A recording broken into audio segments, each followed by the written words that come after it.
Sir Vinutha ಅಂತ. ವಿನುತ್ ಅವರೇ, ಎಲ್ಲಿಂದ ಫೋನ್ ಮಾಡ್ತಿರೋದು?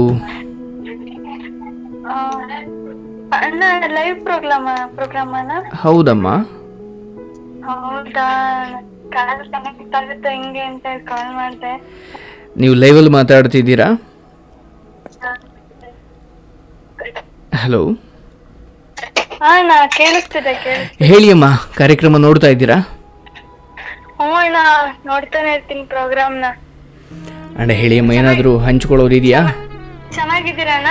ಎಸ್ ಅಮ್ಮ, ನಾನು ಚೆನ್ನಾಗಿದ್ದೀನಿ. ನೀವು ಹೇಗಿದ್ದೀರಾ? ಅಣ್ಣ, ನಿಮ್ಮ ಮಾತುಗಳಿಂದ ಪರವಾಗಿಲ್ಲ. ಯಾಕೆ ಪರವಾಗಿಲ್ಲ? ಬದುಕು ಚೆನ್ನಾಗಿ ಇಟ್ಕೊಳ್ಬೇಕು ಯಾವಾಗಲೂ. ಚೆನ್ನಾಗಿ ಇಟ್ಕೋಬೇಕು ಅಂತ ನಾವು ಅಂದ್ಕೊಂಡಿದ್ದಾಗ್ಬೇಕಲ್ಲ ಅಣ್ಣ. ಯಾಕೆ ಆಗಲ್ಲ? ಖಂಡಿತ ಆಗುತ್ತೆ. ಏನಾಯ್ತಮ್ಮ? ಹಿಂಗೆ ಪ್ರೀತಿ ಮಾಡಿ ಮದ್ವೆ ಆದೆ. ಓಕೆ,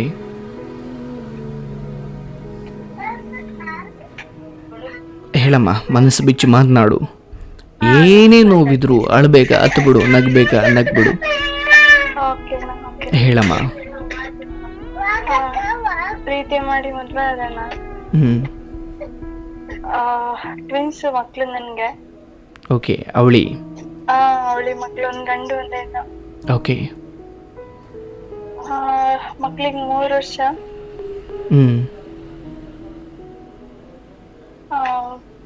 ಯಾವುದು ಅಂದ್ಕೊಂಡಾಗಿಲ್ಲ, ಇವತ್ತು ಎಲ್ಲ ನಂಬ್ಕೊಂಡು ಹೋದೆ. ಅಂದರೆ ನೀವು ಪ್ರೀತಿ ಮಾಡಿ ಮದುವೆ ಆಗಿದ್ದು ಅಂದರೆ ಎಷ್ಟು ವರ್ಷದಿಂದ ಪ್ರೀತಿ ಮಾಡ್ತಾ ಇದ್ದೀರಿ? 8 ವರ್ಷದ ಪ್ರೀತಿ. ಓಕೆ. 8 ವರ್ಷ ಪ್ರೀತಿ.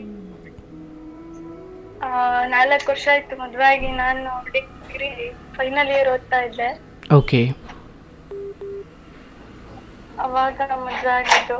ಬಟ್ ನಿಮ್ಮ ತಂದೆ ತಾಯಿ ಒಪ್ಪಿಗೆ ಮೇರೆಗೆ ಆಗಿದ್ದ ಅಥವಾ? ಇಲ್ಲ ಅಣ್ಣ, ಒಪ್ಲಿಲ್ಲ. ಅವರು ಒಪ್ಲಿಲ್ಲ. ತುಂಬಾ ತುಂಬಾ ಪೆಟ್ಟುಗಳನ್ನು ಕೊಟ್ರು ನಮಗೆ. ನಿಮ್ಮ ತಂದೆ ತಾಯಿ ಒಪ್ಲಿಲ್ಲ? ಒಪ್ಲಿಲ್ಲ ಅಣ್ಣ. ಅಂಡ್ ಇವ್ರ ತಂದೆ ತಾಯಿ? ಅವ್ರು ಒಪ್ಪಿದ್ರು.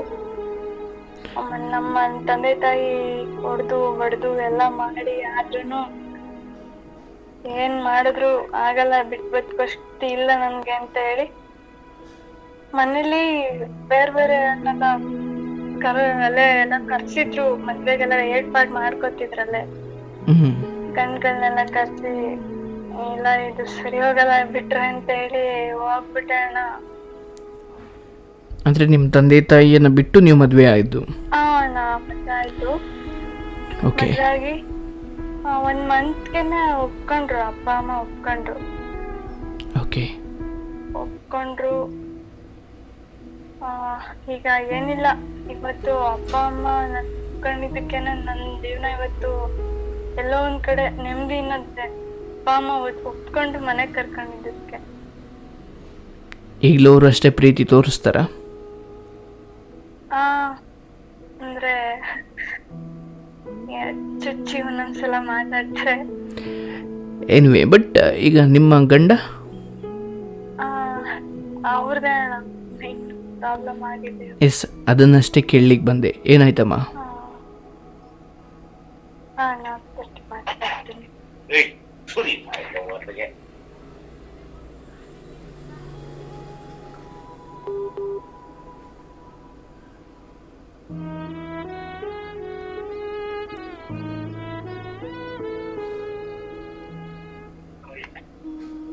ಹಲೋ. ಹಾಂ ಅಣ್ಣ, ಒಂದ್ 1/4 ಗಂಟೆ ನಿಮ್ಮ ಹತ್ರ ಮನ್ಸ್ ಬಿಸಿ ಮಾತಾಡ್ಬೋದಾ? ಖಂಡಿತ ಮಾತಾಡಿ ಅಮ್ಮ. ಅಂಡ್ ಈಗ ಯಾರು ಬಂದಿದ್ಯಾರು? ಇದು ನಮ್ಮ ಅಪ್ಪಾಜಿ ಅಣ್ಣ. ಆಚೆ ಇದ್ದೆ, ಬಂದು ಬೈತಿದ್ರು. ಓಕೆ, ಹೇಳಿ ಅಮ್ಮ. ಮದ್ವೆ ಆಗಿ 2 ವರ್ಷ ಆಯ್ತು. ಮಕ್ಳಿಗೆ 1 ವರ್ಷ ಅವಾಗ. ನಮ್ಮ ಮನೆಯವರು ಏನೋ ಮಕ್ಳದ್ದು ನಾಮಕರಣದ ಇನ್ವಿಟೇಷನ್ ಕೊಡಕ್ಕೆ ಅಂತ ಹೇಳಿ ಹೋಗಿದ್ರು. ಓಕೆ, ಸ್ವಲ್ಪ ಜೋರ ಮಾತಾಡಿ ಅಮ್ಮ.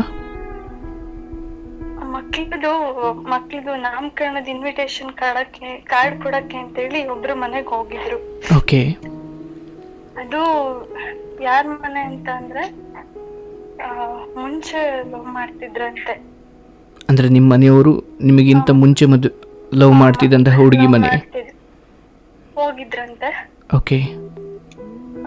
ಮದ್ವೆ ಆದ್ಮೇಲೆ ನನ್ ಜೊತೆ ಚೆನ್ನಾಗೇ ಇದ್ರು ಅಣ್ಣ, ಚೆನ್ನಾಗೇ ಇದ್ರು. ಅಲ್ಲಿಗೆ ಹೋಗ್ ಬಂದ್ಮೇಲೆ ತುಂಬಾ ಚೇಂಜಸ್ ಆಗೋಗ್ಬಿಟ್ಟು. ಅದು ಎಷ್ಟ್ರ ಮಟ್ಟಿಗೆ ಅಂದ್ರೆ ನಿನ್ ಮದ್ವೆ ಆಗಿ ನನ್ ಜೀವನ ಹಾಳಾಗೋಯ್ತು, ಓಕೆ, ಈ ತರ ಎಲ್ಲ ಮಾತಾಡಕ್ ಸ್ಟಾರ್ಟ್ ಮಾಡ್ಬಿಟ್ರು. ಅಂದ್ರೆ ಅಲ್ಲಿಗೆ ಹೋಗಿ ಬಂದಾದ ಮರುಕ್ಷಣವೇ ಇಷ್ಟು ಬದಲಾವಣೆ ಆಯ್ತಾ? ಎಷ್ಟು ಬದಲಾವಣೆ ಯಾಕೆ ಅಂದ್ರೆ ಅವರಿಬ್ಬರ ಕಾಂಟ್ಯಾಕ್ಟ್ ಸ್ಟಾರ್ಟ್ ಆಗಿದೆ. ಓಕೆ, ನಿಮಗೆ ಹೇಗೆ ಗೊತ್ತಾಯ್ತು ಅದು? ನನ್ಗೆ ನನ್ ಜೊತೆ ನನ್ನ ಮನೆಯವ್ರು ಹೆಂಗಿದ್ರು ಅಂತೇಳಿ ನನಗೆ ಚೆನ್ನಾಗ್ ಗೊತ್ತು, ಚೆನ್ನಾಗ್ ಅರ್ಥ ಮಾಡ್ಕೊಂಡಿದ್ದೆ. ಅಲ್ಲಿಂದ ಬಂದ್ಮೇಲೆ ತುಂಬಾ ಚೇಂಜಸ್ ಆಗ್ತಾ ಬಂತು. ಓಕೆ. ಏನಪ್ಪ ಕತೆ ಇದು ಅಂತ ಹೇಳಿ ಹಂಗೆ ಮನ್ಸಲ್ಲೇ ಇಟ್ಕೊಂಡಿದ್ದೆ, ನಾನು ಎಲ್ಲೂ ಮಾತಾಡಿರ್ಲಿಲ್ಲ ಅದನ್ನ. ಹಂಗೆ ಒಂದಿನ ಫೋನ್ ತಗೊಂಡೆ. ಫೋನಲ್ಲಿ ನಾನು ಏನು ಚೆಕ್ ಮಾಡ್ತಿಲ್ಲ, ಯಾಕಂದ್ರೆ ಅಷ್ಟು ಬ್ಲೈಂಡ್ ಆಗಿ ನಂಬ್ಕೊಂಡಿದ್ದಾಳ. ನನ್ ಕಣ್ಣೆದ್ರುಗಡೆನೆ ಏನೋ ಬಂದ್ರೆ ಅದ್ರ ಬಗ್ಗೆ ಹಿಂಗ ಅಂತ ಹೇಳಿ ಕನ್ಸಲ್ಲಿ ಯೋಚನೆ ಮಾಡ್ತಿದ್ದಾಳಲ್ಲ ನಾನು. ಸಡನ್ ಆಗಿ ಮೆಸೇಜ್ ಬಂತು. ಯಾರು ನನ್ ಮನೆಗೆ ಯಾರು ಮೆಸೇಜ್ ಮಾಡ್ತಾರೆ ಅಂತೇಳಿ ಓಪನ್ ಮಾಡಿದೆ. ಓಪನ್ ಮಾಡಿದ್ರೆ 1000 ಮೆಸೇಜಸ್ ಇದೆ. ಬರೀ ಲವ್ ಯು, ಮಿಸ್ ಯು ಹಿಂಗೆ. ಒಂದು ಕ್ಷಣ ಕುಸ್ತು ಬಿದ್ದೋದಂಗ ಆಗ್ಬಿಟ್ಟು ಅಣ್ಣ ನನಗೆ. ಎಷ್ಟು ನಂಬ್ಕೊಂಡು ಹೋಗಿದ್ದೆ. ತಂದೆ ತಾಯಿ ಬಂಧು ಬಳಗ ಎಲ್ಲಾದ್ರೂ ಬಿಟ್ಟೋದೆ. ಹಿಂಗಾಗತ್ತೆ ಮುಂದೊಂದ್ ದಿನ ನನ್ ಜೀವನ ಅಂತ ಕನ್ಸಲ್ಲೂ ಅನ್ಕೊಂಡಿರ್ಲಿಲ್ಲ. ಆಮೇಲೆ ಕೇಳ್ದೆ, ಅವತ್ತು ಕೇಳ್ದೆ ಏನು ಇದೆಲ್ಲ ಏನ್ ಕತೆ ಅಂತ. ಅವಾಗ ಅವ್ರಿಗೆ ಏನ್ ಅನ್ನಿಸ್ತು, ಕೈ ಮುಗಿತೀನಿ, ಬೇಡ ಬೇಜಾರ್ ಮಾಡ್ಕೋಬೇಡ, ನೀವು ಮಾಡಬೇಡ ಹಂಗೆ ಹಿಂಗೆ ಅಂತ ಹೇಳಿ ಸಮಾಧಾನ ಮಾಡಿ ಅವರು ಹೋಗ್ಬಿಟ್ರು ಅಣ್ಣ. ಈಗ ಅವರು ಬೇಲೂರಲ್ಲಿ ಕೆಲ್ಸದಲ್ಲಿದ್ರು ಅವಾಗ. ಓಕೆ. ಹೋದ್ರು. ಅವತ್ತು ಮಧ್ಯಾಹ್ನ ಹಂಗಾಯ್ತು, ಸಂಜೆನೆ ಬೇಲೂರ್ಗೆ ಹೊರಟ್ಬಿಟ್ರು. ಹೊರಟ್ರು. ನನ್ ಮನ್ಸಲ್ಲಿ ಅದೇ ಗುರಿತಿತ್ತು, ಮತ್ತೆ ಕಂಟಿನ್ಯೂ ಆಗುತ್ತಾ ಭಯ. ಅಲ್ಲಿಂದ ಭಯ ಸ್ಟಾರ್ಟ್ ಆಗ್ಬಿಡ್ತು ನನ್ಗೆ. ನಾನು ಎಲ್ಲೋ ಒಂದ್ ಸಣ್ಣ ನಂಬಿಕೆ, ಎಲ್ಲೋ ಒಂದ್ ಸಣ್ಣ ಧೈರ್ಯದಿಂದ ಎಲ್ಲಿ ಎಷ್ಟು ದೂರ ಇದ್ರು ನನ್ ಗಂಡ ನನ್ನವನೇ ಅನ್ಕೊಂಡು ಎಲ್ಲೋ ಒಂದ್ ಸಣ್ಣ ಧೈರ್ಯ ಇಟ್ಕೊಂಡು ಹಿಂಗೆ ಸತ್ತೆ. ಊರಲ್ಲಿ ವಾರಕ್ಕೊಂದ್ಸಲ ಬರೋರು, ಸರಿಯಾಗಿ ಮಾತಾಡ್ತಿರ್ಲಿಲ್ಲ, ಏನಿಲ್ಲ, ಏನೋ ಬೇಕಾಬಿಟ್ಟಿಯಾಗಿ ಟ್ರೀಟ್ ಮಾಡೋರು. ಆಮೇಲೆ ಮತ್ತೆ ಮತ್ತೆ ಮತ್ತೆ ಮತ್ತೆ ಅವೆಲ್ಲ ಸಿಗ್ತಾನೆ ಬಂದ್ವು ಅವ್ರು, ಯಾಕಂದ್ರೆ ಅವ್ರ ಕಾಂಟ್ಯಾಕ್ಟ್ ತಪ್ಪಿಲ್ಲ. ಮತ್ತೆ ಸಿಗ್ತಾನೆ ಬಂತು. ನಾನು ಮತ್ತೆ ಮತ್ತೆ ಹೇಳ್ತಾನೆ ಬಂದೆ, ಬೇಡ ಬೇಡ, ನನ್ ಜೀವನ ಹಾಳಾಗುತ್ತೆ, ಬೇಡ. ತುಂಬಾ ಇದ್ರ ಬಗ್ಗೆ ನಾನು 2 ವರ್ಷದಲ್ಲಿ ಅನುಭವಿಸಿರೋ ನೋವಿನ ಬಗ್ಗೆ ಹೇಳಕ್ ಹೊರಟ್ರೆ 3 ಸಲ ಸೂಸೈಡ್ ಅಟೆಂಪ್ಟ್ ಮಾಡಿದೀನಿ. ಅಂದ್ರೆ ಸಾಯ್ಲಿಕ್ಕೆ ಪ್ರಯತ್ನ ಮಾಡಿದ್ದ? ತಡ್ಕೊಳ್ಳೋ ಶಕ್ತಿ ಇಲ್ಲ.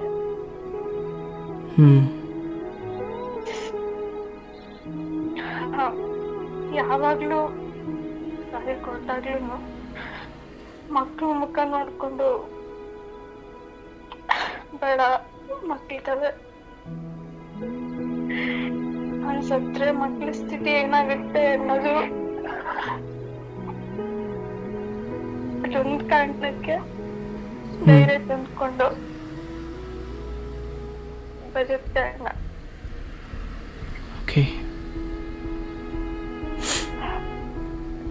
ಅಂದ್ರೆ ಈಗ 1 ಮಂತ್ ಬ್ಯಾಕ್ ಇಂದ ನನ್ಗೆಲ್ಲ ಪ್ರೂಫ್ ಮತ್ತೆ ಸಿಕ್ಕಿ ಫೋನಲ್ಲಿ. ಅವರು ನನ್ಗೆ 2 ವರ್ಷದಿಂದನೂ ಇಲ್ಲ ಕಾಂಟ್ಯಾಕ್ಟ್ ಇಲ್ಲ ಅಂತೇಳಿ ಸುಳ್ಳು ಹೇಳ್ಕೊಂಡೆ ನನ್ಗೆ ಮೋಸ ಮಾಡ್ಕೊಂಡೆ ಬಂದ್ರು 2 ವರ್ಷದಿಂದ. ಮತ್ತೆ ಈಗ 1 ಮಂತ್ ಬ್ಯಾಂಕ್ ಅಲ್ಲಿ ಇನ್ನೂ ನನ್ಗೆ ಫೋಟೋ ಮೆಸೇಜ್ ಎಲ್ಲ ಸಿಕ್ಬಿಡ್ತು ಫೋನಲ್ಲಿ. ನಾನು ಆಗ್ಲೂ ಮನು ಅಂತ ಅವ್ರ ಹೆಸರು. ಆಗ್ಲೂ ಅವ್ರ ಹತ್ರ ರಿಕ್ವೆಸ್ಟ್ ಮಾಡ್ಕೊಂಡು ಅಂದ್ರೆ ಅವರು ನನ್ನ ತಾಳ್ಮೆನ ನನ್ನ ಕ್ಷಮೆ ಗುಣನ ಸದರ ಮಾಡ್ಕೊಂಬಿಟ್ರು. ಏನೋ ಒಂದ್ ಮಾತಾಡಿದ್ರೆ ಏನೋ ಸಮಾಧಾನ ಮಾತಾಡಿದ್ರೆ ಸುಮ್ನಾಗ್ಬಿಡ್ತಾಳೆ, ಅವಳಿನ್ ಮತ್ತೆ ಎತ್ತಲ್ಲ, ಅದನ್ನ ಅವ್ರ ಅನುಕೂಲಕ್ಕೆ ತಕ್ಕಂಗ್ ಬಳಸ್ಕೊಂಡ್ಬಿಟ್ಟು. ಈಗ 1 ಮಂತ್ ಬ್ಯಾಕ್ ಅಲ್ಲಿ ಅಣ್ಣ ಬೇಡ ಸರಿ ಕಣಪ್ಪ ಆಯ್ತು, ಅದ್ ಲವ್ ಮಾಡಿದ್ದೆ ಅಲ್ವಾ, ಸರಿ ಅವಳನ್ನೇ ಮದ್ವೆ ಆಗಿ ಚೆನ್ನಾಗಿರು ಅಂತೇಳಿ ನಾನು ಹೊರಟ್ಬಿಟ್ಟೆ ಅಣ್ಣ ಮಕ್ಳನ್ನ ಕರ್ಕೊಂಡು. ಊರಿನ ಗಂಡನ ಮನೆಯಿಂದ ನಮ್ ತಾಯಿ ಮನೆಗ್ ಬಂದಿದ್ದೆ. ಮನೇಲಿ ಊರಲ್ಲಿ ಮತ್ತೆ ಎಲ್ಲ ಫೋನಲ್ಲೆಲ್ಲ ನೋಡ್ಬಿಟ್ಟೆ. ಊರಲ್ಲಿ 1 ಕ್ಷಣ ಇರಕ್ ಆಗ್ಲಿಲ್ಲ ಅಣ್ಣ. ಯಾಕೋ ಹುಷಾರಿಲ್ಲ ಅಂತ ಹೇಳಿ ನಮ್ಮ ಅತ್ತೆ ಮಾವಂಗ್ ಹೇಳಿ ಹೊರಟ್ ಬಂದ್ಬಿಟ್ಟೆ ಅಣ್ಣ. ಅಂದ್ರೆ ಈ ವಿಚಾರ ಅವ್ರ ಅಪ್ಪ ಅಮ್ಮ ಅಂದ್ರೆ ನಿಮ್ಮ ಅತ್ತೆ ಮಾವಂಗ್ ಗೊತ್ತಿರ್ಲಿಲ್ಲ? ಇಲ್ಲ ಅಣ್ಣ ಗೊತ್ತಿಲ್ಲ ಅಂದ್ರೆ ನಮ್ಮ ಮಾವಂಗ್ ಗೊತ್ತಿರ್ಲಿಲ್ಲ. ನಮ್ಮ ಅತ್ತೆಗೆ ಮತ್ತೆ ನಮ್ ನಾದ್ನಿಗೂ ಹೇಳಿ ಅಳ್ಕೊಂಡು ಅವ್ರ ಹತ್ರನೂ ಅಳ್ಕೊಂಡು ಆ ಕಾಯಿ ನೋಡಿ ಹಿಂಗಾಗಿದೆ ಹಿಂಗ್ ಮಾಡ್ತಿದ್ದಾನೆ ಮನು ಅಂತ ಹೇಳಿ ಅವ್ರ ಹತ್ರ ಎಲ್ಲ ಹೇಳ್ಕೊಂಡಿದ್ದೆ ನನ್ ಕಷ್ಟನ. ಅಂದ್ರೆ ಅವರು ಸರಿ ಇಲ್ಲ ಅಂದ್ರೆ ಅವರು ಬುದ್ಧಿ ಹೇಳೋ ಪ್ರಯತ್ನ ಮಾಡ್ಲಿಲ್ವಾ? ಇಲ್ಲ ಬುದ್ಧಿ ಹೇಳೋ ಪ್ರಯತ್ನ ಮಾಡ್ಲಿಲ್ಲ. ಅಂದ್ರೆ ಅವರು ನನ್ನ ಗಾಳ ಮಾಡ್ಕೊಂಡ್ಬಿಟ್ರು. ಅಂದ್ರೆ ಅವ್ರ ತಕ್ಕನಾಗಿ ನನ್ ಮನುನ ಗಾಳ ಮಾಡ್ಕೊಂಡ್ಬಿಟ್ರು. ನನ್ನ ಅವ್ರ ತಾಳಕ್ ಕುಣ್ಸಕ್ ತಕ್ಕನಾಗಿ. ಅವರು ನನ್ನ ಬಿಡಿಯಾಳಂಗಿ ನೋಡ್ಬೇಕು ಅಂತ ಆಸೆ, ನಾನು ಹಂಗ ಇರಕ್ ಇಷ್ಟಪಡ್ತಿರ್ಲಿಲ್ಲ. ಅವ್ರಿಗೆ ಇದು ಅನುಕೂಲ ಆಗೋಗ್ಬಿಡ್ತು. ಹಿಂಗೆ ನಮ್ ಮಗ ಬೇರೆ ದಾರಿ ಹಿಡಿದ್ರೆ ಇವ್ ಮಂಕ ಆಗ್ಬಿಡ್ತಾಳೆ, ಇವನ್ನ ಸೈಲೆಂಟ್ ಮಾಡ್ಬಿಡ್ಬೋದು ನಾವು ಅಂತ. ಅವರು ನನ್ ಕಷ್ಟನ ನನ್ನ ನೋವನ್ನ ನಾನು ಹೇಳ್ಕೊಂಡಿದ್ದೇನ ಅವ್ರ ತಾಳಕ್ ತಕ್ಕನಾಗಿ ಬೆಳೆಸ್ಕೊಳಕ್ ಸ್ಟಾರ್ಟ್ ಮಾಡ್ಬಿಟ್ರು. ಎಲ್ಲ ಹೇಳಿದ್ದೆ ಅವತ್ತು ಹೊರಟ್ ಬಂದ್ಬಿಟ್ಟೆ ಅಣ್ಣ. ಆಗ್ತಾ ಇಲ್ಲ, ಹುಷಾರಿಲ್ಲ, ನಮ್ಗೆ ಇರಕ್ ಆಗ್ತಾ ಇಲ್ಲ, 2 ದಿನ ಈಗ ಬರ್ತೀನಿ ಅಂತೇಳಿ ಬಟ್ಟೆ ಎಲ್ಲ ತುಂಬ್ಕೊಂಡ್ ಬಂದೆ ಅಣ್ಣ. ಇಲ್ಲಿ ನಮ್ಮ ಅಪ್ಪಾಜಿ ಅಮ್ಮ ಇರ್ಲಿಲ್ಲ, ಇಬ್ರು ಹೆಚ್ಚು ಹೋಗಿದ್ರು. ಎಷ್ಟು ಒಬ್ಳೆ ಇದ್ದೆ ಮನೇಲಿ, ಎಲ್ಲ ಒಳ್ಳೆ ನೆನಪುಗಳು ಮನೇಲಿ. ಕೇಳಿಸ್ತಾ ಇಲ್ಲ ಅಮ್ಮ? ಮನೆ ಒಳಗೆ ಇರಕ್ ಆಗ್ತಿರ್ಲಿಲ್ಲ ಅಣ್ಣ. ಅದೇ ಎಲ್ಲ ನೆನಪುಗಳ ಕಾಳವು ನನ್ನ ಈಗ ಹೋಗ್ಬಿಡ್ತಲ್ಲ. ಎಲ್ಲಿ ಬಂದ್ ನಿಂತ್ಕಂತು ನನ್ ಜೀವನ ಅಂತೇಳಿ ಅವಾಗ ಒಂದ್ 4-5 ದಿನ ಏನು ತಿನ್ಲೇ ಇಲ್ಲ ಅಣ್ಣ. ಹಂಗೆ ಸತ್ಬಿಟ್ಟೆ ಮನೇಲಿ, ಏನು ತಿಂದಿಲ್ಲ, ಇಸ್ಕೊಂಡೆ ಇದ್ಬಿಟ್ಟೆ. ಅಪ್ಪಾಜಿ ಅಮ್ಮನ ಇರ್ಲಿಲ್ಲ ಮನೇಲಿ, ಮನೆಯೊಳಗೆ ಇದ್ಬಿಟ್ಟೆ. ತೀರಾ ಬೇಜಾರಾಗ್ಬಿಡ್ತು. ಆಮೇಲೆ ಮನು ಹತ್ರನು ಹೇಳ್ಕೊಳಕ್ಕೆ ಅವರು ನನಗ್ ಸರಿಯಾಗಿ ರೆಸ್ಪಾನ್ಸ್ ಮಾಡ್ಲಿಲ್ಲ. ಆಮೇಲೆ ಮಕ್ಳನ್ನು ಕರ್ಕೊಂಡು ಹೊರಟ್ಬಿಟ್ಟೆ ಅಣ್ಣ. ಎಲ್ಲಾರು ಹೋಗ್ಬಿಡ್ತೀನಿ, ಆಗ್ತಾ ಇಲ್ಲ ಬದುಕಕ್ಕೆ, ಎಲ್ಲಾರು ಹೋಗಿ ಕತ್ತು ಬಿಡ್ತೀನಿ ಅಂತೇಳಿ ಹೊರಟೆ.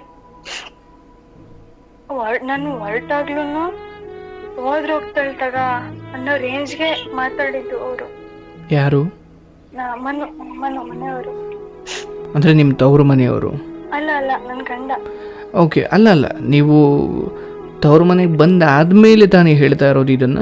ಇದನ್ನ ಹಿಂಗಾದ್ಮೇಲೆ. ಅಂದ್ರೆ ನಾನು ಹೋಗ್ತಾ ಇದ್ದೀನಿ, ಯಾಕೆ ಇಷ್ಟೊಂದು ನೋವು ಕೊಟ್ಟೆ ನನ್ಗೆ ಅಂತೇಳಿ ನಾನು ಮೆಸೇಜ್ ಮಾಡಿದೆ. ನೀನ್ ಹೋಗಂಗಿದ್ರೆ ಹೋಗು, ನೀನು ಮಕ್ಳನ್ ಬಿಟ್ಟು ಹೋಗು, ನಿನ್ ಕಟ್ಕೊಂಡು ಏನಾಗಬೇಕಾಗೈತೆ ಹ್ಞೂ ಅಂತ ಎಲ್ಲ ಮಾತಾಡಿದ್ರು. ತೀರಾ ಮನಸ್ಸಿಗೆ ನೋವಾಗ್ಬಿಡ್ತು ಅಣ್ಣ ಅದೆಲ್ಲ. ಹೊರಟೆ ಅಣ್ಣ. ಅಣ್ಣ ಕೇಳಿಸ್ತಿದ್ಯಾ? ಇಲ್ಲಮ್ಮ, ಸ್ವಲ್ಪ ಜೋರ ಮಾತಾಡಿ. ನಾನು ಅದನ್ನು ಪದೇ ಪದೇ ಹೇಳೋಕ್ಕಾಗಲ್ಲ ಅಂತ ನಾನು ಸುಮ್ಮನಾಗ್ಬಿಟ್ಟಿದ್ದೀನ ತಾಯಿ. ಅಣ್ಣ ಈಗ ಕೇಳಿಸ್ತಿದ್ಯಾ ಅಣ್ಣ? ಸ್ವಲ್ಪ ಜೋರ ಮಾತಾಡಿ ಅಮ್ಮ ದಯವಿಟ್ಟು. ಹಲೋ. ಹಾಂ, ಹೀಗೆ ಮಾತಾಡಮ್ಮ. ನಾನು ಹೊರಟ್ಬಿಟ್ಟೆ ಅಣ್ಣ ಅವತ್ತು ಮಕ್ಳನ್ನು ಕರ್ಕೊಂಡು. ಓಕೆ. ಮಕ್ಳನ್ನ ಕರ್ಕೊಂಡು ಹೊರಟಾಗ್ಲೂ ಅವರಲ್ಲಿ ಯಾವುದೇ ಪಾಸಿಟಿವ್ ರೆಸ್ಪಾನ್ಸ್ ಬರ್ಲಿಲ್ಲ. ಇಲ್ಲಿ ನನ್ನ ಹೆಂಡತಿಗೆ ಎಷ್ಟು ನೋವಾಗಿದೆ. ನನ್ನ ನಂಬ್ಕೊಂಬಂದಿಲ್ಲ, ನಂಬ್ಕೊಂಡು ತಂದೆ ತಾಯಿ ಎಲ್ಲ ಬಿಟ್ಟು ಬಂದು ಇವತ್ತು ಅವಳಿಗೆ ಎಷ್ಟು ನೋವು ಕೊಟ್ಟಿದೀನಿ. ಅವಳು ಹೋಗ್ತಾ ಇದ್ದಾಳೆ, ನನ್ನಿಂದ ದೂರ ಹೋಗ್ತಿದ್ದಾಳೆ ಅನ್ನೋದು ಯಾವ ಕೊರಗು ಅವರಲ್ಲಿ ಕಾಣಲಿಲ್ಲ. ಹೋಗಿ ನಾನು ಹಾಸನ್ಗೆ ಹೋದೆ. ಹಾಸನ್ಗೆ ಹೋಗಿ ಅಲ್ಲಿ ಫೋನ್ ಮಾಡಿದ್ರು ನನಗೆ. ಎಲ್ಲಿದೆ ಹೇಳು ಅಂತ. ಹಿಂಗ ಹಾಸನಲ್ಲಿ ಇದ್ದೀನಿ. ಸರಿ, ನಾನು ಹೋಗ್ತಿದ್ದೀನಿ, ನಿನ್ ಗಂಡ್ಸ್ ನೀನ್ ಮಾಡ್ಕೊಂಡ್ ಚೆನ್ನಾಗಿರಪ್ಪ ನೀನು ಅಂತೇಳಿ ನಾನು ಅಂತ ಅಂದೆ. ಆಮೇಲೆ ನಮ್ಮ ಮನೆಯವ್ರ ತಮ್ಮ ಹುಟ್ಟಿದ್ದಾರೆ. ಅವ್ರ ಹತ್ರನು ಒಂದ್ಸಲ ಎಲ್ಲ ಹೇಳ್ಕೊಂಡು ಮಾತಾಡಿ, ಅವ್ರನ್ನು ಬುದ್ಧಿ ಹೇಳಿ ಮನುಗೆ, ಅವ್ರಿಗೂ ಸುಳ್ಳು ಹೇಳ್ಕೊಂಡು ಇಲ್ಲ ಅನುಮಾನ ಪಡ್ತಾಳೆ ಅಂತೇಳಿ ನನ್ ಮೇಲೆ ದೂರ ಉರ್ಸಿ ಮತ್ತೆ ಅದನ್ನ ಇವೆಲ್ಲ ಮಾಡಿ ಒಟ್ನಲ್ಲಿ ನನ್ನನ್ನೇ ಕೆಟ್ಟೋಳ್ ಮಾಡೋದು. ನಾನು ಎಲ್ಲಾದ್ರೂ ನನ್ನ ನೋವನ್ನ ಹೇಳ್ಕೊಂಡ್ರೆ ನನ್ನನ್ನೇ ಕೆಟ್ಟೋಳ್ ಮಾಡೋದು. ಅವಳು ಸರಿ ಇಲ್ಲ, ಅನುಮಾನ ಪಡ್ತಾಳೆ, ಹಂಗೆ ಹಿಂಗೆ ಅಂತ ನನ್ ಮೇಲೆ ದೂರ ಹೇಳೋದು. ಈ ತರನೇ ಮಾಡ್ಕೊಂಬಂದ್ರು. ಇದು ಇಲ್ಲಿವರೆಗೂ ಆಗೋಯ್ತು. ಆಮೇಲೆ ಅಲ್ಲಿಗ್ ಬಂದ್ರು, ಹಾಸನಿಗೆ ಬಂದೇ ಬಿಟ್ರು ಇಬ್ಬನ್ನು, ನಮ್ಮ ಮನೆಯವ್ರ ತಮ್ಮ. ಅಂದ್ರೆ ನೀವು ಹಾಸನ್ ಯಾಕೆ ಹೋಗಿದ್ರಿ ಅನ್ನೋದ್ಕಿಂತ ಅಲ್ಲಿ ಯಾರಿದ್ದಾರೆ ಅಂತ ಹೋಗಿದ್ರಿ? ಅಣ್ಣ ಯಾಕೆ ಹೋದೆ ಅಂದ್ರೆ ಒಂದು ಅನಾಥಾಶ್ರಮಕ್ಕೆ ಹೋಗಿ ಸೇರ್ಕೊಂಡ್ಬಿಡೋಣ ಅಂತ ಹೋದೆ ಅಣ್ಣ. ಅಂದ್ರೆ ಅನಾಥಾಶ್ರಮಕ್ಕೆ ಹೋಗೋಣ ಅಂತ? ಅನಾಥಾಶ್ರಮಕ್ಕೆ ಹೋಗೋಣ ಅಂತೇಳಿ ಅನಾಥಾಶ್ರಮದ ನಂಬರ್ ಇತ್ತು ನನ್ನ ಹತ್ರ. ಫೋನ್ ಮಾಡಿದ್ದೆ ಅವರಿಗೆ. ಮೇಡಮ್ ಹಿಂಗೆ ತುಂಬಾ ನೊಂದಿದೀನಿ, ಸೋತ್ಬಿಟ್ಟಿದೀನಿ, ನಿಮ್ಮ ಆಶ್ರಯದಲ್ಲಿ ಇರ್ಬೇಕು ಅಂತೆಲ್ಲ ಹೊರಟಿದೀನಿ ಅಂತ ಅನಾಥಾಶ್ರಮದವ್ರಿಗೂ ಫೋನ್ ಮಾಡಿದ್ದೆ ಅಣ್ಣ. ಅವರು ಬನ್ನಿಮ್ಮ, ಆಯ್ತು ಬನ್ನಿ, ನೊಂದ್ಕೋಬೇಡಿ, ಬನ್ನಿ ನಾವಿದ್ದೀವಿ ಅಂತ ಹೇಳಿದ್ರು. ಬಿಡು ಮುಗ್ದೋಯ್ತು ನನ್ ಜೀವನ ಇಲ್ಲಿಗೆ ಅಂತೇಳಿ ಹೊರಟಿದ್ದೆ ಅಣ್ಣ. ಅವತ್ತು ಬಂದ್ಬಿಟ್ರು, ಸೀದಾ ಹಾಸನ್ಗೆ ಕಾರ್ ತಗೊಂಡ್ಬಂದ್ರು. ಬಂದು ಏನು ಮಾತಾಡ್ಲಿಲ್ಲ, ಬಂದ್ ಕರ್ಕೊಂಬಂದ್ರು. ಇಲ್ಲ ನನಗೆ ಫೈನಲ್ ಆಗ್ಬೇಕು, ನನ್ನ ಹತ್ರ ಸರಿಯಾಗಿ ಮಾತಾಡ್ಬೇಕು, ನನ್ನ ಹತ್ರ ಅದನ್ನ ಬ್ರೀಫ್ ಆಗಿ ನನ್ ಇನ್ಮೇಲೆ ಹಿಂಗಾಗಲ್ಲ ಅಂತ ಹೇಳ್ಬೇಕು, ನನ್ಗೆ ಇನ್ಮೇಲೆ ಇಂತ ನೋವು ಕೊಡಲ್ಲ ಅಂತ ಹೇಳ್ಬೇಕು. ಹಂಗಿದ್ರೆ ಮಾತ್ರ ಬರ್ತೀನಿ ನಾನು, ಇಲ್ಲಾಂದ್ರೆ ಎಲ್ಲಾರ ಸತ್ತೋಗ್ತೀನಿ ಸಾಕು ಅಂತೆಲ್ಲ ಮಾತಾಡ್ದೆ. ಸರಿ ಬಿಡು, ಇನ್ಮೇಲೆ ಹಂಗಾಗಲ್ಲ, ಹಂಗೆ ಹೆಂಗೆ ಅಂತೇಳಿ ಕರ್ಕೊಂಬಂದ್ರು. ಕರ್ಕೊಂಬಂದಾಗ ಅಣ್ಣ ನಾನು ಎಷ್ಟು ತಾಳ್ಮೆಯಿಂದ ಅವ್ರ ಹತ್ರ ಮಾತಾಡ್ದೆ ಅಂದ್ರೆ ಸಾಯೋವಷ್ಟು ನೋವು ತಿನ್ಬಿಟ್ಟಿದೀನಿ ಅಣ್ಣ. 2 ವರ್ಷದಿಂದ ನನ್ಗೆ ಎದೆ ನೋವು ಸ್ಟಾರ್ಟ್ ಆಗಿ ಹೋಗ್ಬಿಟ್ಟಿದೆ ಅಣ್ಣ. ಅಷ್ಟು ಯೋಚನೆ ಮಾಡಿ, ಅಷ್ಟು ಕೊರ್ಗಿ ಆ ರೇಂಜಿಗೆ ಆಗೋಗ್ಬಿಟ್ಟೆ. ಇವತ್ತು ಯಾರಾದ್ರೂ ನಾನು ನೋಡಿದ್ರೆ ಇದೇನ್ ಸಾಯಳಂಗ ಆಗೈತಲ್ಲ ಈ ಹುಡ್ಗಿ ಅನ್ನೋ ರೇಂಜಿಗೆ ಆಗೋಗ್ಬಿಟ್ಟಿದೀನಿ ಅಣ್ಣ. ಅಷ್ಟು ಕೊರ್ಕೋಗಿದ್ದೆ. ಯಾಕೆ ನಿಂತಿ ಹಿಂಗಾದ್ಲು ಅಂತಾನು ಯೋಚನೆ ಮಾಡ್ಲಿಲ್ಲ ಯಾವತ್ತು. ಅವರು ಎಷ್ಟು ನೋವಾಗಿದೆ ಅವಳಿಗೆ ಅಂತಾನು ಯೋಚನೆ ಮಾಡ್ಲಿಲ್ಲ. ಏನು ಅವಳಿಗೆ ಯಾರಿಗೋ ಮೋಸ ಮಾಡ್ದೆ ಅಂತ ಹೇಳಿ ಮೆಸೇಜ್ ಮಾಡ್ತಿದ್ರಂತೆ. ಅವಳಿಗೆ ಮೋಸ ಮಾಡ್ದೆ ಅಂತ ಹೇಳಿ ಮೆಸೇಜ್ ಮಾಡ್ತಿದ್ರಂತೆ. ಇದ್ಯಾವ ನ್ಯಾಯ ಅಂತ? ಅವಳು ಲೈಫ್ ಅಲ್ಲಿ ಬಿಂದಾಸ್ ಆಗಿದ್ದಾಳೆ ಅಣ್ಣ. ಅವಳಿಗೇನು ಮಾತಾಡಬೇಕು ಅವೆಲ್ಲ ಏನಿಲ್ಲ. ಒಬ್ಬನೇ ಇವರೇ ಮೇಲ್ ಬಿದ್ದು ಮಾತಾಡಿರೋದು 2 ವರ್ಷದಿಂದನು. ಮೆಸೇಜ್ ಮಾಡು, ಫೋನ್ ಮಾಡು, ಮಾತಾಡ್ಬೇಕು, ಹಂಗೆ ಹಿಂಗೆ ಅಂತೇಳಿ ಗಂಟೆಗಟ್ಲೆ ಮಾತಾಡಿದಾರೆ ಇಬ್ರು. ಏನು ಅವಳಿಗೆ ಟೈಮ್ ಪಾಸ್ ಆಗ್ಬೇಕು, ಅವಳಿಗೆ ಟೈಮ್ ಪಾಸ್ ಆಗ್ಬೇಕು. ಇವ್ರು ಮಾತಾಡಕ್ಕೆ ಚೆನ್ನಾಗಿ ಸ್ಟಾರ್ಟ್ ಆಗ್ಬಿಟ್ರು. ಈಗ ಹೇಗಿದೆಯಮ್ಮ? ಈಗ ಎಲ್ಲಿದೆಯಾ? ಈಗ ಹೇಗಿದೆ ಬದುಕು? ಅಣ್ಣ ಇವತ್ತು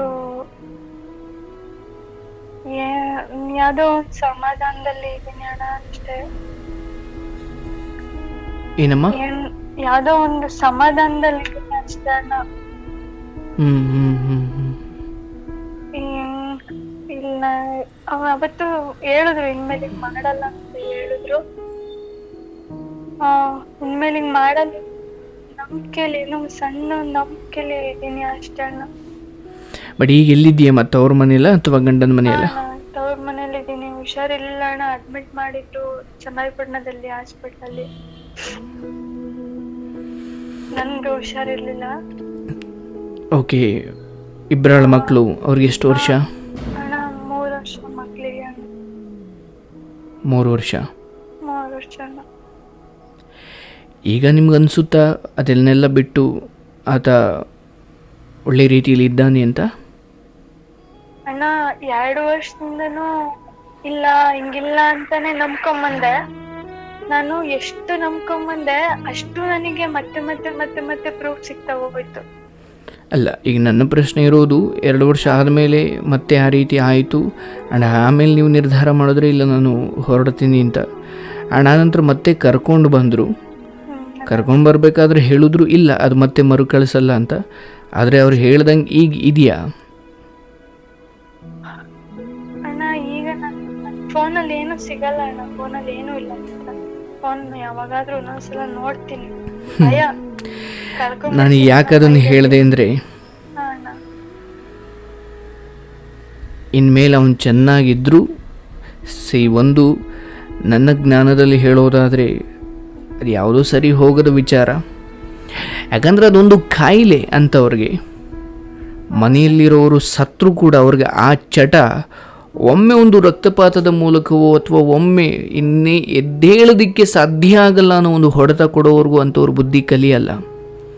ಆ್ಯಂಡ್ ಬೇರೆಯವ್ರ ಮನೆ ಹೆಣ್ಮಕ್ಳನ್ನು ನಂಬಿಸಿ ಮನೆಗೆ ಕರ್ಕೊಂಡು ಬಂದು ಕ್ಷಣಿಕ ವಿಚಾರಗಳಿಗೆ ಬಲಿ ಕೊಟ್ಟು ಆ್ಯಂಡ್ ಸಂಸಾರ ಅಥವಾ ದಾಂಪತ್ಯ ಅಥವಾ ಕ್ಷಣಿಕವಾದ ಪ್ರೀತಿಯನ್ನು ಆಸೆ ತೋರಿಸಿ ಆನಂತರ ಅದು ಮುಗಿದಾದ ಮೇಲೆ ಇನ್ನೊಂದು ಕಡೆ ಜಾರೋರು ಗಂಡು ವಿಚಾರಗಳಿಗೆ ಅಥವಾ ಸಂಸಾರ ಮಾಡಲಿಕ್ಕೆ ಬೇರೆಯವ್ರ ಮನೆ ಹೆಣ್ಮಕ್ಳನ್ನು ಬದುಕನ್ನು ಹಾಳು ಮಾಡಲಿಕ್ಕೆ ಹುಟ್ಟಿರೋರು ಅವರು. ಆ್ಯಂಡ್ ಇವತ್ತು ಒಂದು ತೀರಾ ಮೊದಲಿಗೆ ಹೋಗ್ಬಿಟ್ರೆ ಇಲ್ಲಿ ನೀನು ಯಾರನ್ನು ನಂಬ್ಕೊಂಡು ಬಂದುಬಿಟ್ಟೆ ಸುಮ್ಮನೆ. ನಾನು ಇದನ್ನು ತೀರಾ ಮೊದಲಿಗೆ ಯಾಕೆ ಹೋಗ್ತಾ ಇದ್ದೀನಿ ಅಂದರೆ, ಹೌದು ಈಗ ಏನೋ ಆಗೋಗಿದೆ, ಮಾತಾಡಿ ಅದೊಂದು ಪ್ರಯೋಜನ ಇಲ್ಲ. ಬಟ್ ನಿನ್ನಂತೆ ತುಂಬ ಜನ ಇದ್ದಾರೆ, ಆ ರೀತಿ ಯೋಚನೆ ಮಾಡ್ತಾ ಇದ್ದಾರೆ ಹೋಗೋಣ ಅಂತ. ನೀವು ಆಚೆ ಹೋಗೋದು ಹೋಗದೇ ಇರೋದು ನಾನು ಅದ್ರ ಬಗ್ಗೆ ಮಾತಾಡ್ತಾ ಇಲ್ಲ. ಬಟ್ ಒಂದು ಹೆಜ್ಜೆ ಆಚೆ ಇಡೋಕ್ಕೂ ಮುಂಚೆ ಎಲ್ಲರನ್ನು ಎದುರಾಕೊಂಡು ನೀವು ಸಾಧಿಸಿದ್ದಾದ್ರೂ ಏನಮ್ಮ?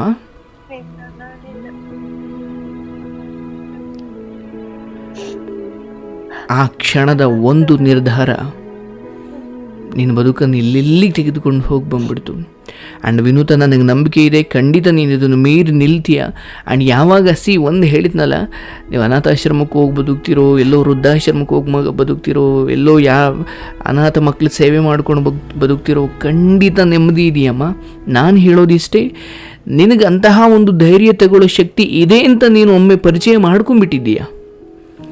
ನೀನೀಗ ನಾನು ನಿನಗೆ ಸ್ಪಷ್ಟವಾಗಿ ಹೇಳ್ತೀನಿ, ಇಲ್ಲಿ ಯಾವುದೂ ಸರಿ ಹೋಗ್ತಾ ಇಲ್ಲ. ನಿನಗೆ ಫೋನಲ್ಲಿ ಏನೂ ಸಿಗದೇ ಇರ್ಬೋದು, ಬಟ್ ನಡವಳಿಕೆಯಲ್ಲಿ ಗೊತ್ತಾಗುತ್ತೆ.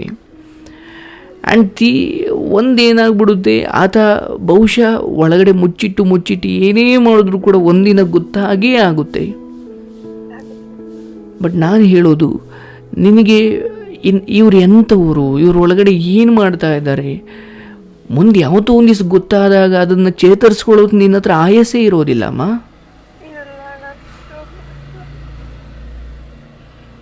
ನಿನ್ನ ಧ್ವನಿ ಕೇಳಿಸ್ತಾ ಇಲ್ಲ, ಹಂಗೆ ಕೇಳಿಸ್ಕೊಳ್ಳಿ ಅಮ್ಮ, ನಾನು ಖಂಡಿತ ಮಾತಾಡ್ತೀನಿ.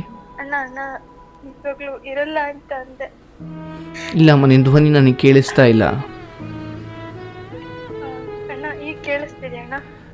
ಖಂಡಿತ ಕೇಳಿಸ್ತಾ ಇಲ್ಲ, ಜೋರ ಮಾತಾಡಿ. ಹೇಳಿ ಅಮ್ಮ. ನಿಜವಾಗ್ಲೂ ಮತ್ತೆ ಏನಾದ್ರು ಸಿಕ್ಬಿಟ್ರೆ ನನಗೆ ನಾನು ಏನಾಗೋಗ್ತೀನಿ ಅಂತ ನನಗೆ ಗೊತ್ತಿಲ್ಲ ಮಾತ್ರ. ನಾನು ನಿನಗೊಂದು ಸಲಹೆ ಕೊಡ್ಲಾ? ಹೇಳಿ ಅಣ್ಣ. ನಿನಗೆ ಮತ್ತೆ ಖಂಡಿತ ಸಿಗುತ್ತೆ. ನಾನು ಹೇಳೋದು ಇದೇ ಭಾವನೆಗಳನ್ನ ನೀನು ತುಂಬಿಕೊಂಡು ಹಾಗೆ ನೀನು ಭ್ರಮೆಯಲ್ಲಿ ಬದುಕಿದ್ರೆ ಇನ್ಯಾವತ್ತೋ ಒಂದು ದಿವಸ ನಿನ್ನ ಕಣ್ಮುಂದೆ ಕಾಣುತ್ತಲ್ಲ, ಅವತ್ತು ನೀನು ಅದನ್ನು ತಡ್ಕೊಳ್ಳೋ ಶಕ್ತಿ ನಿನ್ನ ಹತ್ರ ಇರೋದಿಲ್ಲ. ನಾನು ಹೇಳೋದು ನೀನು ಸಾಯೋ ನಿರ್ಧಾರವನ್ನು ಬಿಟ್ಟು ನಾನು ಬದುಕ್ತೀನಿ ಅನ್ನೋದಕ್ಕೆ ನೀನು ಯಾವ ನಿರ್ಧಾರನಾರ ತಗೋ. ಇಲ್ಲಿಂದ ಆಚೆ ಹೋಗ್ತೀಯೋ, ಎಲ್ಲೋ ಒಂದು ಕಡೆ ಬದುಕ್ತೀಯೋ, ನಿನ್ನ ಮಕ್ಕಳನ್ನ ಅನಾಥ ಮಾಡಬೇಡ. ಎಷ್ಟು ಜನ ಹೆಣ್ಮಕ್ಳು ಈ ಥರ ನೋವು ಅನುಭವಿಸ್ತಾ ಇದ್ದಾರೆ, ಹಾಗೂ ಇದರಿಂದ ಹೊರಗಡೆ ಬಂದಿದ್ದಾರೆ. ನಾನು ಹೇಳೋದಿಷ್ಟೇ, ನೀನು ಯಾವುದೋ ಅನಾಥಾಶ್ರಮಕ್ಕೆ ಫೋನ್ ಮಾಡ್ತೀಯ, ಅವ್ರನ್ನ ಕೇಳ್ತೀಯ, ಇದೆಲ್ಲ ನಿನಗೆ ಹೊಸ ಅನುಭವ. ಅವತ್ತು ಯಾಕೆ ನೀನು ಹಾಗೆ ಮಾಡಿದೆ ಅಂದರೆ ಪರಿಸ್ಥಿತಿ ಮಾಡಿಸ್ತು ನಿನಗೆ, ಅದೆಲ್ಲ ತೀರಾ ಹೊಸದು. ಬಟ್ ಮನುಷ್ಯ ಪರಿಸ್ಥಿತಿಯ ಕೈಗೊಂಬೆ ಆದರೆ ಅವನು ಏನು ಬೇಕಾದರೂ ಮಾಡ್ತಾನೆ. ಆದರೆ ನಾನು ಬದುಕ್ತೀನಿ ಅನ್ನೋ ಛಲ ಇರಬೇಕು. ಊಟ ಇಲ್ಲದಾಗ ಯಾರನ್ನೊಬ್ರನ್ನ ಬೇಡೋದು ಭಿಕ್ಷೆ ಅಲ್ಲ, ಅದು ನಿನ್ನನ್ನು ನೀನು ಉಳಿಸ್ಕೊಳಕ್ಕೆ ಮಾಡ್ತಾ ಇರೋ ಪ್ರಯತ್ನ. ಯಾರೋ ಅದನ್ನು ಭಿಕ್ಷೆ ಅಂತಾರ ಅಂದ್ಕೊಂಡು ಅವ್ರು ಆಡ್ಕೊಳ್ತಾರೆ, ಭಿಕ್ಷೆ ಎತ್ತವನೇ ಅಂತ ಅಂದ್ಕೊಳ್ತಾರೆ ಅಂದ್ಕೊಂಡು ನೀನು ಸುಮ್ಮನಿದ್ರೆ ಸಾಯೋದು ನೀನೇ. ನಾನು ಹೇಳೋದು ನೀನು ಮಾನಸಿಕವಾಗಿ ತಯಾರಾಗು. ಈವನ್ ಅದು ಮುಂದುವರಿಯಲಿ ಒರಿದೇನೆ ಇರಲಿ, ಅದೊಂದು ಹೊಡೆದು ಹೋದ ಸಂಬಂಧ. ಆತ ಏನೇ ಚೆನ್ನಾಗಿದ್ರು ಕೂಡ ನಿನ್ನ ಮನಸ್ಥಿತಿ ಸರಿ ಹೋಗ್ಲಿಕ್ಕೆ ಸಾಧ್ಯನಾ? ಇವನ್ ಆತ ಸರಿ ಹೋದರೂ ಕೂಡ ನಿನ್ನ ಒಳಗಡೆ ಹೋಗಿರೋ ಇದು ನನ್ನ ಕಾಯಿಲೆ ಅಂತ ಹೇಳೋದಿಲ್ಲ, ಯಾಕಂದರೆ ಅದು ಸತ್ಯ, ನಡೀತಾ ಇರೋದನ್ನು ನಿನ್ನ ಮನಸ್ಸೊಳಗಡೆ ಹಾಕ್ಕೊಂಡಿದ್ಯಾ. ಈವನ್ ಅದೃಷ್ಟವಶಾತ್ ಆತ ನಿಲ್ಲಿಸಿದ್ರು ಕೂಡ ನಿನ್ನ ಒಳಗಡೆ ಇರೋ ಈ ಸಂಘರ್ಷ ಅದಂತೆ ಆಗಲ್ಲ. ನೀನು ಚಿಕ್ಕ ಪುಟ್ಟದಕ್ಕೆಲ್ಲ ಖಂಡಿತ ಅದನ್ನು ಕಂಡು ಹಿಡಿತಾ ಹೋಗುತ್ತೀಯ. ಅದು ನಿನ್ನ ಹಂತದಲ್ಲಿ ಅದನ್ನು ಕಾಯಿಲೆ ಅಂತ ಹೇಳಲ್ಲ, ಸಾಮಾನ್ಯವಾಗಿ ಇದನ್ನು ಕಾಯಿಲೆ ಅಂತ ಹೇಳ್ತಾ ಇರ್ತೀನಿ. ಬಟ್ ನೀನು ಅದನ್ನು ಕಣ್ಣಾರೆ ಕಂಡಿರೋದ್ರಿಂದ ಇಷ್ಟಪಟ್ಟು ಬಂದಿರೋ ಒಂದು ಹುಡುಗಿಯಾಗಿ ಅದು ಕಷ್ಟ. ನಾನು ನಿನ್ನನ್ನು ತಯಾರು ಮಾಡ್ತಿರೋದಿಷ್ಟೇ, ಆರೋಗ್ಯ ಚೆನ್ನಾಗಿ ನೋಡ್ಕೋ.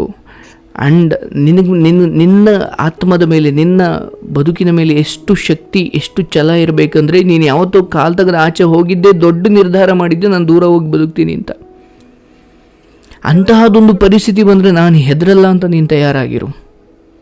ಆ್ಯಂಡ್ ಒಂದು ಸ್ಪಷ್ಟತೆ ತಗೋ. ಇವಂತ ಅವ್ರ ಮನೆಯಲ್ಲಿ ಇಟ್ಕೊಂಡಿದ್ದಾರೆ, ತುಂಬ ದಿನ ನೋಡ್ಕೊಳ್ತಾರೆ, ಬೇಡ.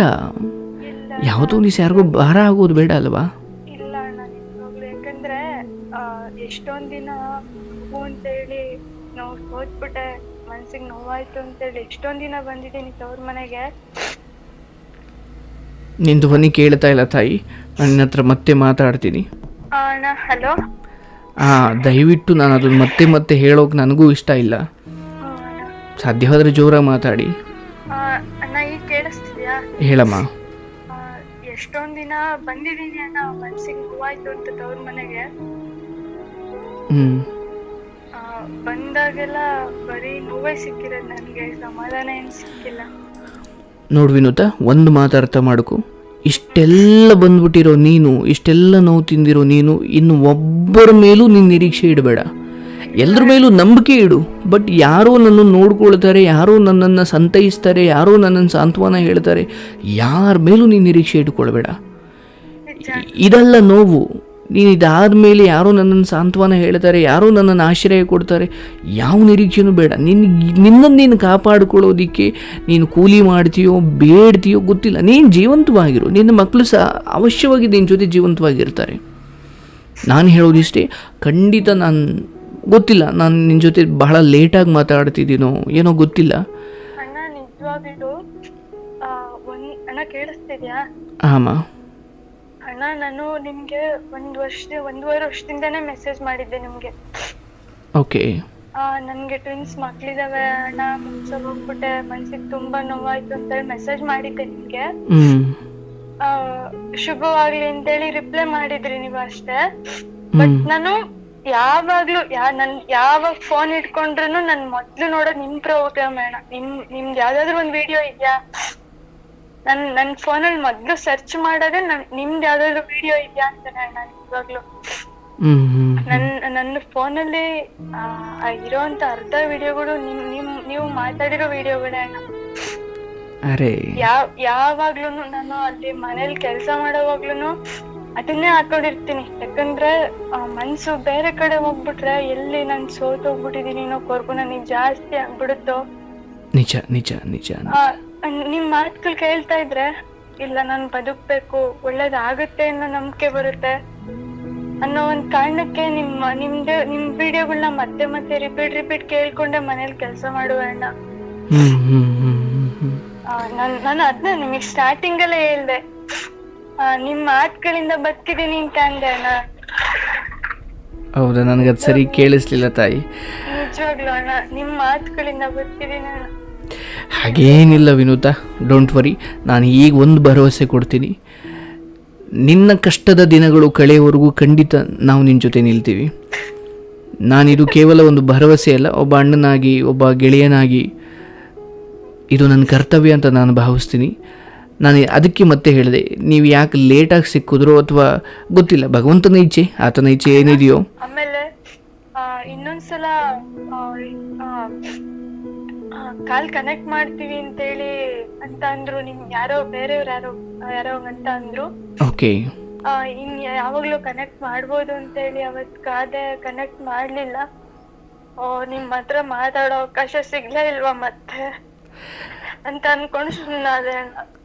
ಇರ್ಲಿ ಅಮ್ಮ. ಬಟ್ ಇವತ್ತು ಏನಾಯ್ತು ಅಂದ್ರೆ ಹಿಂಗೆ ನಿಮ್ ವಿಡಿಯೋನ ಕೇಳ್ತಾ ಇದ್ದೆ,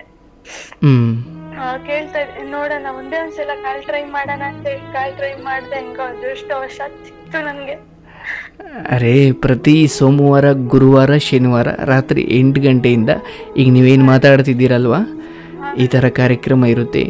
ಆ್ಯಂಡ್ ನಿಮ್ಮ ಅದೃಷ್ಟ ಅಂತ ಅಲ್ಲ, ಬಹುಶಃ ನಿಮ್ಮಂಥ ಒಂದು ಶುದ್ಧ ಮನಸ್ಸು, ನಾನು ನಿಮ್ಮ ಜೊತೆ ಮಾತಾಡಿ ನನ್ನ ಆತ್ಮವೂ ಕೂಡ ಶುದ್ಧವಾಯಿತು. ಹಾಗೂ ನಾನು ಅದಕ್ಕೆ ಬೆಲೆ ಕೊಡ್ತೀನಿ. ಅದು ನಮ್ಮ ಸುತ್ತ ಒಂದು ಶಕ್ತಿಯನ್ನು ನೀವು ನೋಡಿ, ಯಾರಾದರೂ ಒಬ್ಬ ಶಕ್ತಿ ಪುರುಷ ಅಥವಾ ಏನೋ ಒಂದು ವಿಶೇಷವಾದ ಕಾಂತಿ, ವಿಶೇಷವಾದ ಶಕ್ತಿ ಇರೋರ ಹತ್ರ ನೀವು 1-5 ನಿಮಿಷ ಮಾತಾಡಿ, ಅದು ನಿಮ್ಮನ್ನು ತುಂಬ ದಿನ ಕಾಯುತ್ತಂತೆ. ಅಣ್ಣ ನಿಜವಾಗ್ಲು ನಾನು 2 ವರ್ಷದಿಂದ ಅನುಭವಿಸಿದ ನರ್ಕ ಅಲ್ಲ, ಇವತ್ತು ನಿಮ್ಮ ಹತ್ರ ಮಾತಾಡ್ತಿದ್ದೀನಲ್ಲ ಈ ಕ್ಷಣ, ನನ್ನ ಸಾಯೋವರೆಗೂ ಮರೆಯಲ್ಲ ಅಣ್ಣ. ನಿಜವಾಗ್ಲು ಇಲ್ಲ, ನೀವು ಬದುಕಬೇಕು. ಸಾಯೋವರೆಗೂ ಮರೆಯಲ್ಲ ಅಣ್ಣ. ಥ್ಯಾಂಕ್ಸ್ ಅಣ್ಣ. ಡೋಂಟ್ ವರಿ ವಿನುತಾ, ಇದೇ ಥರ 100 ಜನ ಮಾತಾಡಿರೋದನ್ನು ನೀನು ಕೇಳ್ತಾ ಇದ್ದೀಯಾ, ನೀನು ಕೂಡ ಅವರಂತೆ ಬದುಕು ತೋರಿಸ್ಬೇಕು.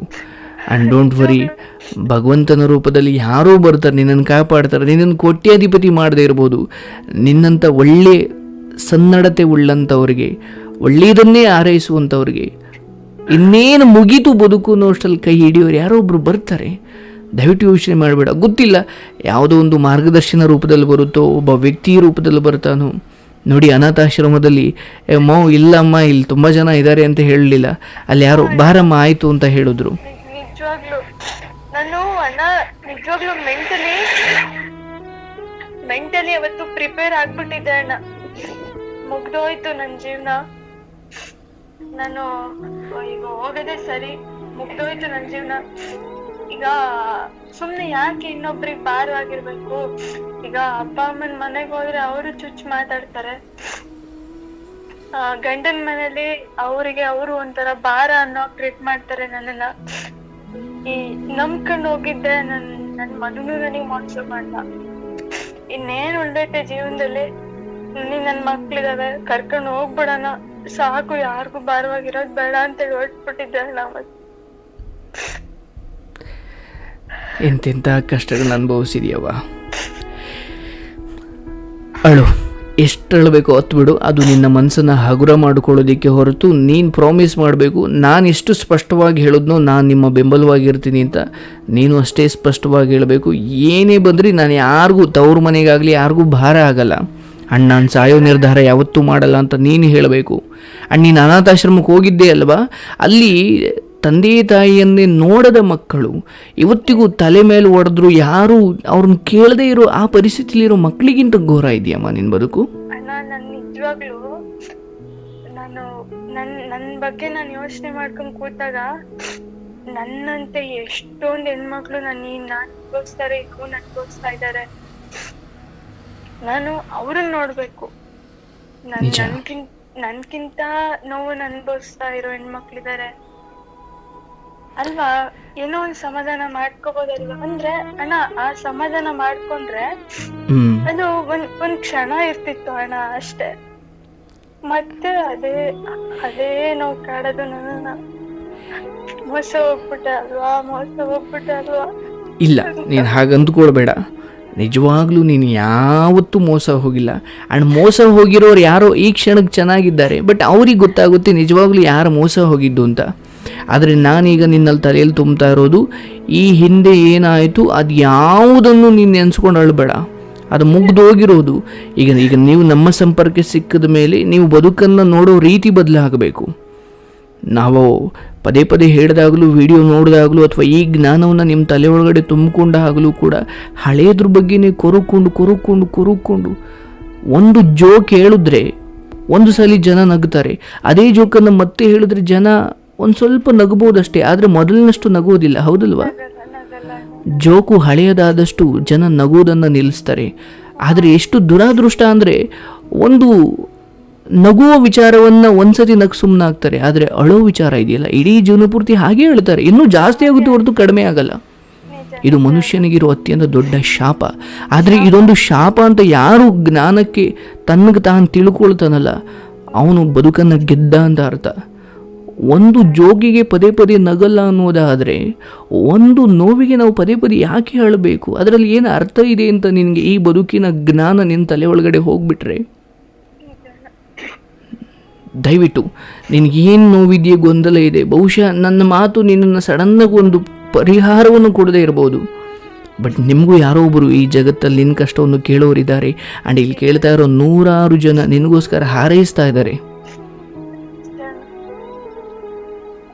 ನಾನು ಅಣ್ಣ 9th ಇಂದಾನು ಲವ್ ಮಾಡಿದ್ದು ಅಣ್ಣ.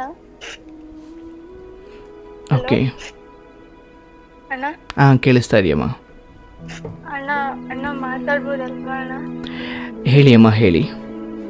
9th ಇಂದಾನು ಲವ್ ಮಾಡಿದ್ದು ಅಣ್ಣ. 9th ಇಂದ ಅಣ್ಣ, ಇವತ್ತು ನನ್ನ ಇಲ್ಲಿ 4 ಜನ ನನ್ನನ್ನು ಏನಂತಾರೆ ಅಂತ ಅಂದ್ರೆ, ದೇವ್ರಂತ ಹುಡ್ಗಿಯೋದು, ಒಬ್ರನ್ ಕಣ್ಣೆತ್ತಿ ನೋಡಿದ್ದಲ್ಲ, ಹುಚ್ಚಿ ತರ ಹುಡ್ಗನ್ ಹಚ್ಕೊಂಡು ಅವನನ್ನೇ ಮದ್ವೆ ಆದ್ಲಲ್ಲ, ಇವಾಗಿನ ಕಾಲದ ಪ್ರೀತಿ ಟೈಮ್ ಪಾಸಿನ ಪ್ರೀತಿ, ಅಷ್ಟು ನಿಯತ್ತಾಗಿದ್ದು, ಅವ್ರ ಮನೇಲಿ ಅಷ್ಟು ಏಟ್ಗಳನ್ನ ತಿನ್ಕೊಂಡು ಅಣ್ಣ, ನಮ್ಮ ಮನೇಲಿ ಬಿಡ್ಸಕ್ಕೆ ಎಷ್ಟು ಪ್ರಯತ್ನ ಮಾಡಿದ್ರು ಅಂದ್ರೆ, ನಮ್ಮಪ್ಪ ಕೆಳಕ್ ತುಳಿದ್ರು ಅಣ್ಣ, ನನ್ನ ಕೆಳಗ್ ಹಾಕೊಂಬಿಟ್ಟು ತುಳಿದ್ರು. ವೆಲ್ ವಿನುತಾ, ನೀನು ಮತ್ತೆ ಅದನ್ನು ನೆನಪು ಮಾಡಿಕೊಳ್ಬೇಡ. ಈಗ ನೀನು ಇಷ್ಟು ಹೇಳಿದ್ದೀಯ ನಿಜ, ಬಟ್ ನಾನು ಅದಕ್ಕೆ ರೆಸ್ಪೆಕ್ಟ್ ಮಾಡ್ತೀನಿ. ಈಗ ನಾನು ಕೇವಲ ನಿನ್ನನ್ನು ಅದರಿಂದ ಆಚೆ ತರಬೇಕೆ ಹೊರತು, ನಿನ್ನ ಬಾಯಿಂದ ಮತ್ತೆ ಅದೇ ಪುನರುಚ್ಚಾರ ಆಗ್ತಾ ಇದೆ ಅಂದರೆ ನೀನು ಅಲ್ಲೇ ಕೊಳಿತಾ ಇದೆಯಾ ಅಂತ. ದಯವಿಟ್ಟು ಬೇಡ. ನಾನು ಮತ್ತೆ ನಿಮ್ಮ ಜೊತೆ ಮಾತಾಡ್ತೀನಿ, ಈ ನಂಬರ್ನ ನಾನೇ ತಗೊಳ್ತೀನಿ, ನಾನು ಮಾತಾಡ್ತೀನಿ. ಆ್ಯಂಡ್ ಅವರಿಗೆ ನೀವೊಂದು ಮೆಸೇಜ್ ಮಾಡಿ, ನಿಮಗೆ ನನ್ನ ಪರ್ಸ್ನಲ್ ನಂಬರ್ ಕೊಡ್ತಾರೆ, ನಾನು ಮಾತಾಡ್ತೀನಿ. ನಿನಗೆ ನಂಬಿಕೆ ಇರಲಿ, ನಾನು ಸುಮ್ಮನೆ ಹೇಳಿಲ್ಲ, ನಾನು ಮಾತಾಡ್ತೀನಿ. ಓಕೆ, ನೀನು ಈ ಅನಾರೋಗ್ಯ ಇದೆ ಅಂತೀಯ, ಇದರಿಂದ ಹುಷಾರಾಗಿ ಆಚೆ ಬಾ. ಆ್ಯಂಡ್ ಈ ಸಂಬಂಧ ಇರಬೇಕೋ ಬೇಡವೋ ನಿರ್ಧಾರ ಮಾಡು.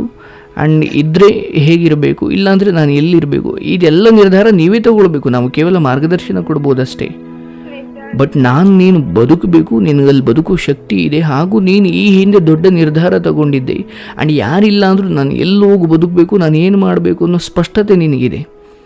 ಹಾಗಾಗಿ ತಲೆ ಬಾಗಬೇಡ, ತುಳಿದು ಹಾಕ್ಬಿಡ್ತಾರೆ. ತಲೆ ಬಾಗು. ಯಾರಿಗೆ? ತಿಳಿದವ್ರಿಗೆ, ಗುಣವಂತರಿಗೆ. ಕೆಟ್ಟವ್ರ ಮುಂದೆ ತಲೆ ಬಾಗೋದು ಕೂಡ ಕೆಟ್ಟದ್ದು ಮಾಡಿದಷ್ಟೇ ಕೆಟ್ಟದ್ದು. ನನ್ನ ಬುದ್ಧಿ ಹೆಂಗಂದ್ರೆ ಅಣ್ಣ, ನನ್ನನ್ನು ತುಳಿತವ್ರೆ ಅಂತ ಗೊತ್ತಾದ್ರೂ ಅವ್ರ ಜೊತೆ ಚೆನ್ನಾಗಿಟ್ಕೊಡ್ತೀನಿ ಅಣ್ಣ. ತಿರುಗಿಸಿ ಮಾತಾಡೋದು ಆ ಬುದ್ಧಿ ಬಂದಿಲ್ಲ ಅಣ್ಣ. ಬಂದಿದ್ದಿದ್ರೆ ಚೆನ್ನಾಗಿರ್ತಿದ್ದೆ ಅನ್ಸುತ್ತೆ ಮೋಸ್ಟ್ಲಿ. ಇಲ್ಲ ತಾಯಿ, ಅದು ನಿನ್ನ ಒಳ್ಳೆತನ ಅಲ್ಲ, ನೀನು ಬದಲಾಯಿಸ್ಕೊ. ಇದೊಂದು ಅವಕಾಶ. ನೀನು ಅಂದ್ಕೊಂಡಿದೀಯಾ ಅವರೇನೇ ಕೆಟ್ಟದ್ದು ಮಾಡಿದ್ರು ನಾನು ಒಳ್ಳೆಯದೇ ಮಾಡ್ತೀನಿ. ನೀನು ಒಳ್ಳೆಯದೇ ಮಾಡು. ಆ ಒಳ್ಳೆತನ ನಿನ್ನನ್ನು ಹಾಳು ಮಾಡುವಷ್ಟು ಬೇಡ, ಅತಿ ಆಗಬಾರ್ದು. ನೀನು ಕೆಟ್ಟವ್ರಿಗೂ ಒಳ್ಳೆಯದನ್ನೇ ಮಾಡು, ಬಟ್ ನಿನ್ನ ಬದುಕು ಹಳಿ ತಪ್ಪದಾಗ ನೋಡ್ಕೋ ತಾಯಿ. ನಿನ್ನ ಬದುಕನ್ನು ಮೂಲೆಗೆಸ್ತು ಅಥವಾ ನಿನ್ನ ಬದುಕನ್ನು ಹಾಳು ಮಾಡಿಕೊಂಡು ಇನ್ಯಾರಿಗೂ ಒಳ್ಳೆಯದನ್ನು ಮಾಡೋದು ಖಂಡಿತ ನನ್ನಲ್ಲಿ ಅದಕ್ಕೆ ಮಾನ್ಯತೆ ಇಲ್ಲ. ಇಲ್ಲ, ನಿಜ ಅಣ್ಣ. ಓಕೆ, ಒಂದು ಬತ್ತಿಯನ್ನು ನೀವು ದೀಪಕ್ಕೆ ಹಾಕಿದಾಗ ಅದು ಒಂದು ದಿವಸಕ್ಕೆ ಉರಿದೋಗ್ಬೋದು ಅಥವಾ ಅರ್ಧ ಮಾತ್ರ ಉರ್ಕೊಂಡು ಇನ್ನೊಂದು ದಿವಸಕ್ಕೂ ಅದನ್ನೇ ಬಳಸ್ಲಿಕ್ಕೆ ಅದು ಯೋಗ್ಯವಾಗಿದೆ. ಆ ಬತ್ತಿ ಇಲ್ಲ, ಅದು ನಮಗೆ ಬೆಳಕು ಕೊಡುತ್ತೆ ನಿಜ, ಅದನ್ನು ತನ್ನನ್ನು ತಾನು ಸುಟ್ಕೊಂಡು ನಮಗೆ ಬೆಳಕು ಕೊಡುತ್ತೆ ನಿಜ. ಬಟ್ ಆ ಬತ್ತಿಯನ್ನು ಅಥವಾ ಆ ಬತ್ತಿ ತನ್ನ ಬದುಕನ್ನು ಹಾಳು ಮಾಡಿಕೊಳ್ತು ಅಂತ ಅರ್ಥ ಅಲ್ಲ. ಅದ್ರ ಕೆಲಸನೇ ಅದು.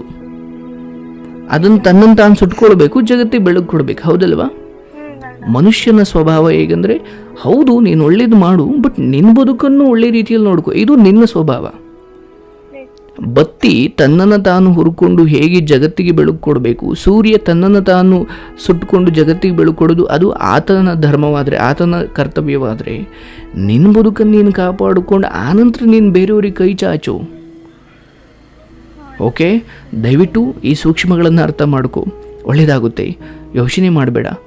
ಖಂಡಿತ ನಾವು ನಿಮ್ಮ ಜೊತೆ ಇದ್ದೀವಿ. ಫೋನ್ ಮಾಡು, ಮಾತಾಡು. ಒಳ್ಳೆಯದಾಗಲಿ ತಾಯಿ. ನಾನು ನಿನ್ನ ಜೊತೆ ಮತ್ತೆ ಮಾತಾಡ್ತೀನಿ. ಓಕೆ? ಥ್ಯಾಂಕ್ಸ್ ಅಣ್ಣ.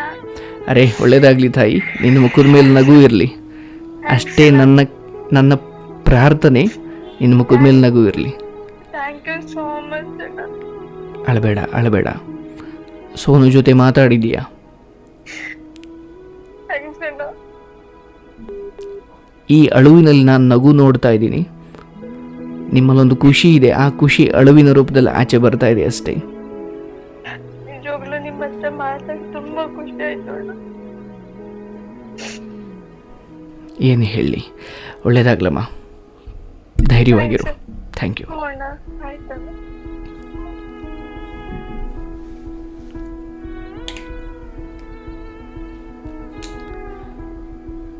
ಸ್ನೇಹಿತರೆ,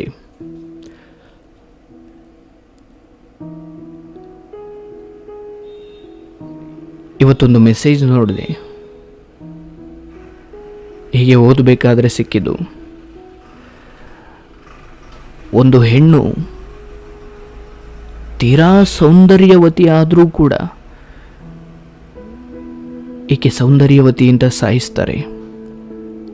ತೀರಾ ಕುರೂಪಿಯಾಗಿದ್ದರೂ ಕೂಡ ಕುರೂಪಿಯಿಂದ ಸಾಯಿಸ್ತಾರೆ. ಹುಟ್ಟೋಕ್ಕೂ ಮುಂಚೆ ಹೆಣ್ಣು ಅಂತ ಸಾಯಿಸ್ತಾರೆ. ವರದಕ್ಷಿಣೆ ಕೊಡಲಿಲ್ಲ ಅಂತ ಸಾಯಿಸ್ತಾರೆ. ಕೊಟ್ಟು ವರದಕ್ಷಿಣೆ ತಲುಪಿಲ್ಲ ಅಂತ ಸಾಯಿಸ್ತಾರೆ. ನನಗನ್ಸುತ್ತೆ, ಹೆಣ್ಣು ಯಾವಾಗ ಅಬಲೆ ಆದ್ಲು, ಯಾವಾಗ ಆಕೆ ಗಂಡಿಗಿಂತ ಹೀನಳು ಅಂತ ಅನ್ಸ್ಕೊಂಡ್ಲು, ಇದನ್ನ ಈ ಸಮಾಜ ಚಿಕ್ಕ ಮಕ್ಕಳಿಂದಲೂ ಎಲ್ಲ ಗಂಡು ಮಕ್ಕಳ ಅಥವಾ ಈ ಸಮಾಜದ ತಲೆಗೆ ತುಂಬುತ್ತಾ ಇದ್ದಾರೆ. ಹೆಣ್ಣು ಹೀಗೆ ಇರಬೇಕು, ಹೀಗೆ ಇರಬೇಕು. ನಿಜ, ಸಂಸ್ಕೃತಿ, ಸಂಸ್ಕಾರ ಅವೆಲ್ಲವೂ ಸತ್ಯ, ಹಾಗೆ ಇರಬೇಕು. ಆದರೆ ಗಂಡಿಗೆ ಮಾತ್ರ ಭಾವನೆಗಳಿದ್ದಾವೆ, ಆಕೆಗೆ ಭಾವನೆಗಳಿಲ್ಲ. ಅಥವಾ ಹೆಂಡತಿನ ಮಾತ್ರಕ್ಕೆ ಇಷ್ಟು ಕೀಳಾಗಿ ನಡೆಸ್ಕೊಳ್ಬೋದು, ಅಥವಾ ಗಂಡು ಇನ್ನೊಂದು ಕಡೆ ಸಂಬಂಧವನ್ನು ಇಟ್ಕೊಳ್ಬೋದು. ಹೆಣ್ಣು ಇಟ್ಕೊಳ್ಬೇಕು ಅಂತ ಹೇಳ್ತಾ ಇಲ್ಲ, ಅದನ್ನು ಪ್ರಶ್ನೆ ಮಾಡೋಂಗೂ ಇಲ್ಲ ಅನ್ನೋದಾದರೆ ಹೇಗೆ ಅದು? ಇಲ್ಲಿ ಕೇಳ್ತಾ ಇರೋ ನಿಮ್ಮೊಬ್ಬರಿಗೂ, ನಿಮ್ಮೆಲ್ಲರಿಗೂ ಹೇಳೋದಿಷ್ಟೇ, ನೀವು ಹುಡುಗ ಆಗಿರ್ಬೋದು, ಹುಡುಗಿ ಆಗಿರ್ಬೋದು, ನಿಮ್ಮ ಮನೆಯಲ್ಲೂ ಹೆಣ್ಮಕ್ಳಿದ್ದಾರೆ. ನಮ್ಮ ಮನೆಯ ಹೆಣ್ಮಕ್ಳುಗಳಿಗೆ ಹೀಗಾದಾಗ ನಾವು ಹೇಗೆ ಯೋಚನೆ ಮಾಡ್ತೀವಿ?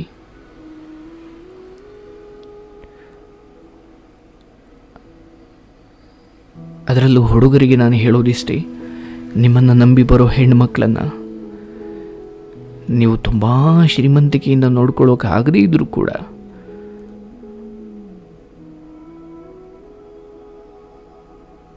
ಪ್ರತಿ ದಿವಸ ಅವರ ಮುಖದ ಮೇಲೆ ನಗು ತರಿಸ್ಲಿಕ್ಕೆ ನಿಮ್ಮಿಂದ ಸಾಧ್ಯ ಆಯಿತು ಅನ್ನೋದಾದರೆ, ಇಡೀ ಜಗತ್ತಲ್ಲಿ ನಿಮಗಿಂತ ದೊಡ್ಡ ಹೀರೋ ಆ ಹೆಣ್ಮಗಳಿಗೆ ಇನ್ನೊಬ್ಬರಿಲ್ಲ. ಅವರ ಪ್ರೀತಿನೇ ಹಾಗೆ. ಹೌದು, ಅಲ್ಲೂ ಕೆಟ್ಟವರಿದ್ದಾರೆ ನಿಜ. ಈಗ ನೋಡಿ, ಒಂದು ಹೆಣ್ಣನ್ನು ಕೆಟ್ಟ ದಾರಿಗೆ ಹೋದ್ಲು ಅನ್ನೋದಾದರೆ, ಅಲ್ಲಿ ಯಾರೋ ಒಬ್ಬ ಗಂಡು ಕೆಟ್ಟ ದಾರಿಗೆ ಬಂದಿದ್ರಿಂದ ಇವಳು ಹೋದ್ಲು. ಆ್ಯಂಡ್ ಇಲ್ಲೊಬ್ಬ ಗಂಡು ಹುಡುಗ ಕೆಟ್ಟ ದಾರಿಯಲ್ಲಿ ಹೋದ ಅಂದರೆ ಅಲ್ಲಿ ಯಾವುದೋ ಹೆಣ್ಮಗಳು ಕೆಟ್ಟ ದಾರಿಯಲ್ಲಿ ಇವನನ್ನು ಕರ್ಕೊಂಡ್ಲು, ಅದಕ್ಕೆ ಹೋದ. ಇಲ್ಲಿ ಪರಸ್ಪರ ಇಬ್ಬರದ್ದು ತಪ್ಪಿದೆ. ಬಟ್ ಕೆಲವು ವಿಚಾರಗಳನ್ನು ಅರ್ಥ ಮಾಡ್ಕೊಂಡ್ಬಿಟ್ರೆ ಸಂಸಾರಗಳು ಚೆನ್ನಾಗಿರ್ತವೆ. ಆ್ಯಂಡ್ ನಾನು ಹೇಳೋದು, ದಯವಿಟ್ಟು ಕ್ಷಣಿಕ ಸುಖಗಳಿಗೋಸ್ಕರ ಬಲಿ ಆಗುವುದು ಬೇಡ. ಈ ಕಾರ್ಯಕ್ರಮದ ಉದ್ದೇಶವೂ ಅಷ್ಟೇ.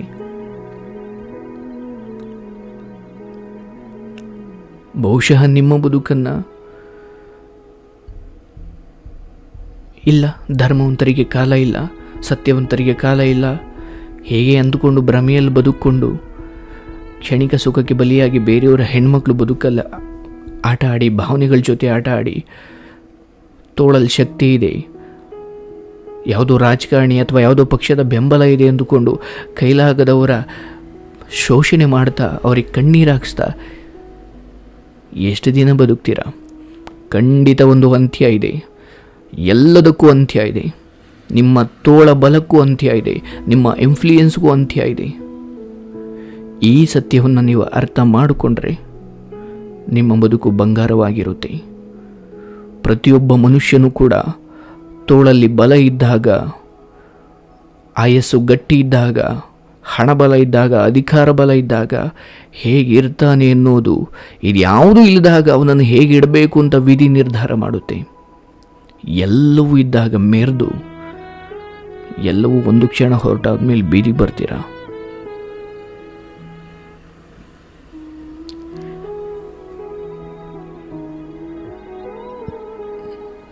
ನಾನು ಹೇಳೋದಿಷ್ಟೇ, ನಾವು ನೀವು ಬದುಕ್ತಾ ಇರೋದು ಒಂದು ಸಮಾಜ, ಒಂದು ಕುಟುಂಬದ ರೀತಿ. ನಿಮ್ಮ ಕಣ್ಣ ಮುಂದೆ ಅನ್ಯಾಯ ನಡೀತಾ ಇದ್ದರೆ ದಯವಿಟ್ಟು ಅದನ್ನು ವಿರೋಧ ಮಾಡಿ. ಸಾವಿನ ಬಗ್ಗೆ ಭಯ ಬೇಡ, ಕಷ್ಟಗಳ ಬಗ್ಗೆ ಭಯ ಬೇಡ. ಎಲ್ಲಿವರೆಗೂ ನೀವು ಇನ್ನೊಬ್ಬರಿಗೋಸ್ಕರ ಭಯ ಪಡ್ಕೊಂಡು ಇನ್ನೊಬ್ರು ಏನೋ ಅಂತಾರೆ ಅಂದುಕೊಂಡು ಅಥವಾ ಇನ್ನೊಬ್ಬರನ್ನು ಮೆಚ್ಚಿಸ್ಲಿಕ್ಕೆ ಹೋಗ್ತೀರಾ, ಆ ರೀತಿ ಮಾಡುವ ಪ್ರತಿಯೊಂದು ಕೆಲಸದಲ್ಲೂ ಕೂಡ ನೀವು ಯಾವತ್ತೂ ಸಂಪೂರ್ಣವಾದ ಯಶಸ್ಸನ್ನು ಸಾಧಿಸಲಿಕ್ಕಾಗಲ್ಲ. ನಾನು ಯಶಸ್ಸಿನ ಹಿಂದೆ ಸಂಪೂರ್ಣತೆ ಅಂತ ಸೇರಿಸ್ತೆ. ಯಶಸ್ಸು ಬೇರೆ, ನಿಜವಾದ ಸಂತೃಪ್ತಿಯ ಯಶಸ್ಸು ಬೇರೆ, ಅಥವಾ ಸಂಪೂರ್ಣವಾದ ಯಶಸ್ಸು ಬೇರೆ.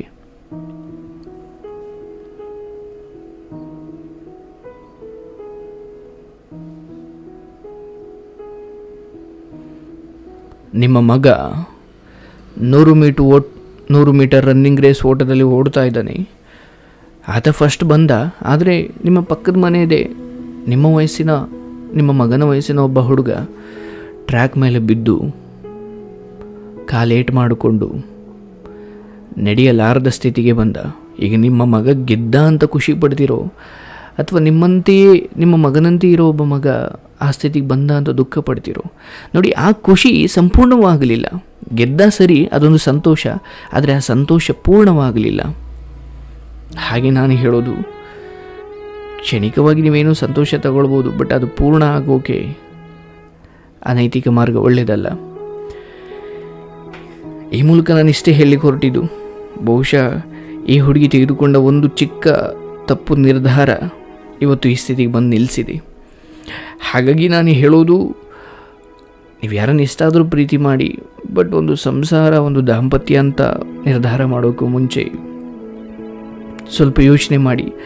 ಅದು ದುಡ್ಡಿನಿಂದ, ಹಣದಿಂದ, ಸೌಂದರ್ಯದಿಂದ ಅಥವಾ ಒಂದೆರಡು ಬಣ್ಣದ ಮಾತುಗಳಿಂದ ಆಗೋದಲ್ಲ. ಅದೊಂದು ದೀರ್ಘಕಾಲದವರೆಗೆ ಬಣ್ಣದ ಮಾತಾಡಿಕೊಂಡು ನಾಟಕ ಮಾಡಲಿಕ್ಕೆ 1 ದಿವಸ 2 ದಿವಸ ಬಣ್ಣ ಮಾಸುವವರೆಗೂ ಅಷ್ಟೇ. ಆಮೇಲೆ ನಿಜವಾದ ವ್ಯಕ್ತಿತ್ವ ಗೊತ್ತಾಗಬೇಕಲ್ಲ ಬಣ್ಣ ಮಾಸಿದ ಮೇಲೆ. ಹಾಗಾಗಿ ತುಂಬ ದಿನ ಬಣ್ಣ ಹಚ್ಕೊಂಡು ನಾಟಕ ಆಡಲಿಕ್ಕೆ ಆಗಲ್ಲ. ಬಣ್ಣದ ಮಾತಾಡಿಕೊಂಡು ನಂಬಿಸಿ ತುಂಬ ದಿನ ಆಗಲ್ಲ. 1 ದಿವಸ ಗೊತ್ತಾಗಲೇಬೇಕು, ಬಣ್ಣ ಕಳಚಲೇಬೇಕು. ಹಾಗಾಗಿ ಬಣ್ಣ ಹಚ್ಕೊಳ್ಳೇಬೇಡಿ. ನೀವು ಹೇಗಿದ್ದೀರೋ ಹಾಗೇ ಇದ್ಬಿಡಿ. ಅಲ್ಲಿ ಕಳ್ಕೊಳೋದೇನು ಬಂತು? ಒಪ್ಕೊಂಡವ್ರು ಒಪ್ಕೊಳ್ಳಿ, ಬೇಡ ಅಂದವ್ರು ದೂರ ಹೋಗಲಿ. ಯಾವಾಗ ನೀವು ಯಾರನ್ನೂ ಮೆಚ್ಚಿಸ್ಲಿಕ್ಕೂ ಇಲ್ಲದಿದ್ದನ್ನು ಇದೆ ಅಂತ ಹೇಳಿಕೊಂಡು ಬಣ್ಣ ಹಾಕ್ಕೊಂಡು ನಾಟಕ ಆಡ್ತೀರಾ, ಅದೊಂಚೂರು ಕಳ್ಚೋವರೆಗೂ ಅವ್ರು ನಿಮ್ಮ ಜೊತೆ ಇರ್ಬೋದು. ಬಣ್ಣ ಕಳ್ಚಾದ ಮೇಲೆ, ನೀವು ನಿಂತವನ ಅಂತ ಗೊತ್ತಾದ ಮೇಲೆ ಅವ್ರು ನಿಮ್ಮ ಜೊತೆ ಇರೋದಿಲ್ಲ. ಅದು ನೀವು ಮಾಡ್ಕೊಂಡಿದ್ದು ತಪ್ಪು. ಇದು ಬದುಕಿನ ಜ್ಞಾನ, ಅರ್ಥ ಮಾಡ್ಕೊಳ್ಳಿ. ಆ್ಯಂಡ್ ಹೆಣ್ಮಕ್ಳಿಗೆ ಬೆಲೆ ಕೊಡ್ತಿಲ್ಲ ಅಂತ ಅಲ್ಲ, ಬಟ್ ಇಂತಹ ಕೀಚಕರು ಇವತ್ತಿಗೂ ಇದ್ದಾರೆ ಅನ್ನೋದು ವಿಪರ್ಯಾಸ. ಇರಲಿ, ಎಲ್ಲದಕ್ಕೂ ಒಂದು ಕೊನೆ ಇದೆ, ಅರ್ಥ ಮಾಡ್ಕೊಳ್ಳಿ. ಎಲ್ಲದಕ್ಕೂ ಒಂದು ಕೊನೆ ಇದೆ. ನಾನು ನಿಮ್ಮನ್ನೆಲ್ಲ ಕೈ ಮುಗಿದು ಕೇಳ್ಕೊಳ್ಳೋದು, ಗೊತ್ತಿಲ್ಲ ನಾನು ಯಾರು ಅಂತ ನಿಮಗೆ ಸ್ವಲ್ಪ ಗೊತ್ತಿರ್ಬೋದು, ನೀವು ನನ್ನ ಪ್ರೀತಿಯ ವೀಕ್ಷಕರು ಅಂತ ನನಗಷ್ಟೇ ಗೊತ್ತು. ಬಟ್ ನಾವು ನಿಂತ ಜಾಗದಲ್ಲಿ, ನಿಂತ ಊರಲ್ಲಿ, ನಿಂತ ಸ್ಥಳದಲ್ಲಿ ಒಂದಷ್ಟು ನಮ್ಮಿಂದ ಬದಲಾವಣೆಗಳಾಗ್ಬಿಟ್ರೆ ಇಡೀ ನಾಡು, ಇಡೀ ದೇಶ, ಇಡೀ ಸಮಾಜ ಬದಲಾವಣೆ ಕಡೆ ಹೋಗುತ್ತೆ. ಯಾವುದೋ ಪಕ್ಷದಲ್ಲಿ ನೀವು ದೊಡ್ಡ ಸ್ಥಾನದಲ್ಲಿರ್ಬೋದು, ಯಾವುದೋ ಕಂಪ್ನಿಯಲ್ಲಿ ನೀವು ದೊಡ್ಡ ಅಧಿಕಾರಿಯಾಗಿರ್ಬೋದು, ಅಥವಾ ಯಾವುದೋ ಸಮಾಜದಲ್ಲಿ ನೀವು ದೊಡ್ಡ ವ್ಯಕ್ತಿ ಆಗಿರ್ಬೋದು. ಎಷ್ಟು ದಿನ ನಿಮ್ಮಲ್ಲಿ ಆ ಮದ ಇರೋವರೆಗೂ, ಅಥವಾ ನಿಮ್ಮ ಬಗ್ಗೆ ಸತ್ಯ ಗೊತ್ತಾಗೋವರೆಗೂ, ಬಟ್ ಅದೇ ಒಳ್ಳೆ ಗುಣಗಳ ಮೂಲಕ ಹೋದರೆ ಸಾಯೋವರೆಗೂ ರಾಜ. ನಿರ್ಧಾರ ಮಾಡೋಣ. ಒಳ್ಳೆಯದಾಗ್ಲಮ್ಮ.